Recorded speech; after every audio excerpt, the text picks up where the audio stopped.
செய்தி. வணக்கம். விவி செய்திகளுக்காக ஊர் செய்திகள். ராணிப்பேட்டை மாவட்டம் ஷோலிங்கர் அடுத்த தாலிகால் காலனி தேவாலயம் பகுதியில் இருந்து பனவட்டாம்பாடி வரை சுமார் 3 கிலோமீட்டர் தூரமுள்ள சாலை நீண்ட நாட்களாக போக்குவரத்துக்கு லாயக்கற்ற நிலையில் உள்ளதால் சாலையை சீரமைத்து தார் சாலை அமைக்க வேண்டும் என இப்பகுதி மக்கள் நீண்ட நாட்களாக கோரிக்கை விடுத்தனர். இந்நிலையில் சுமார் 3 கிலோமீட்டர் தூரமுள்ள சாலையை நேற்றிரவு திடீரென ஒப்பந்ததாரர்கள் தார் சாலை அமைத்துள்ளனர். ஆனால் தார் சாலை அமைத்து முழுமையாக ஒரு நாள் கூட ஆகாத நிலையில் தார் சாலை தரமற்று அமைத்துள்ளதால் அங்கங்கே பெயர்ந்து வருவதாக பொதுமக்கள் வேதனை தெரிவிக்கின்றனர். மேலும் சாலையின் அளவை குறைத்தும் ஜல்லிக்கற்கள் தார் கலவையை முறையான அளவு போடாததாலும் இந்த சாலை ஒரு நாளைக்கே தாக்கு பிடிக்காமல் போக்குவரத்துக்கு லாயக்கற்ற நிலையில் பெயர்ந்து வருவதாகவும் பொதுமக்கள் குற்றம் சாட்டுகின்றனர்.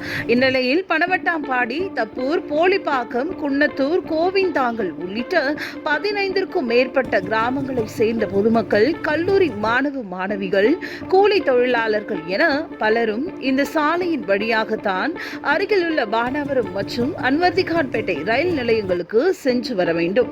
எனவே முறை சாலையை போடாத ஒப்பந்ததாரர்கள் மீது, இதற்கு துணை போன அதிகாரிகள் மீதும் மாவட்ட நிர்வாகத்தினர் முறையாக உரிய நடவடிக்கை எடுக்க வேண்டும் என பொதுமக்கள் மாவட்ட நிர்வாகத்தினருக்கு கோரிக்கை விடுத்துள்ளனர். மாவட்டம் சோழிங்கர் வட்டம் ஆதிகால் கிராமம் நேற்று இரவு தார் சாலை அமைக்கப்பட்டன. பச்சாண்டிலிருந்து பனவட்டாம்பாடி வரை 3 கிலோமீட்டர் வரை தார் சாலை அமைக்கப்பட்டன. இந்த தார் சாலை அமைத்தது இங்கே இருக்க மக்கள் அனைவரும் கேட்டுருக்காங்க, இந்த ரோடு சரியில்லை, இது என்ன பண்ண ஏன்னு கேட்டுருக்காங்க. எனக்கு இந்த ஜியோ தான் இருக்குதுன்றாங்க. ஆனால் தாராவில் கம்மி தான் இருக்குது, தரமும் கம்மி. இந்த ரோடு வந்து இன்னும் 5 ஆண்டுக்கு வராது, ஒரு 15 நாள் கூட வராது. அது ஸ்கூல் பஸ் போகுது, லாரி போகுது, எல்லாமே போகுது. ரோடு வந்து ஒன்றுமே பண்ண முடியாது. ஒரே நாள் வரல, எப்படி ஒன்று 5 நாள் வரும்? வராது. அதுக்காக ஐயா எங்களுக்காக என்ன முடியும்னா இந்த ரோடு மறுபடியும் சீரமைக்கணும். இல்லைன்னா நாங்கள் போராட்டம் அரக்கோணம் டு சோழிங்கர் மெயின் ரோட்டில் எங்கள் மக்கள் கூட்டு போய் நாங்கள் போராட்டம் பண்ணுவோம். இந்த கான்ட்ராக்ட் ஒப்பந்தம் யாருன்னு எங்களுக்கு தெரியல. நைட்டோ போட்டு போயிட்டுருக்காங்க. கேட்டாங்களா மக்கள், தேவையான இடத்துல ஸ்பீட் பிரேக்கு எங்கே ஒன்று எதுவுமே கிடையாது. ஒரு லாரி வருது, அங்கே ஸ்பீட் பிரேக்கு, ஒரு ஜெக்ஷன் இருக்குது, ஒரு கோயில் இருக்குது, அங்கே போடல. இது சாலை ஒழுங்காக அமைக்கலையா, அதுதான் எங்களுடைய கோரிக்கையை.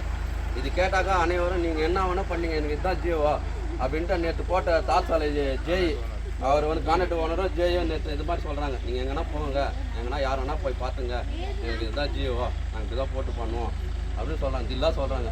அதுதான் மக்களாக இறங்கி நாங்கள் போராட்டம் பண்ணோம். இன்னைக்கு காலையில் நேற்று இரவு தான் நிறைய அமைப்புகள் இருக்குது. மதியம் வந்து ஒரு 1:30 மணிக்கு நாங்கள் போராட்டம் பண்ணல, ஊர் பொதுமக்களாக சேர்ந்து போராட்டம் பண்ணுறோம். இது அனைத்து கட்சியும் இருக்கிறாங்க இதில். இது பிசிகா இல்லை, ஏடிஎம்கே இல்லை, டிஎம்கே எல்லாருமே அனைத்து கட்சியும் இது வந்து ஒன்றிணைந்து போராடுறோம் பொதுமக்களுக்காக.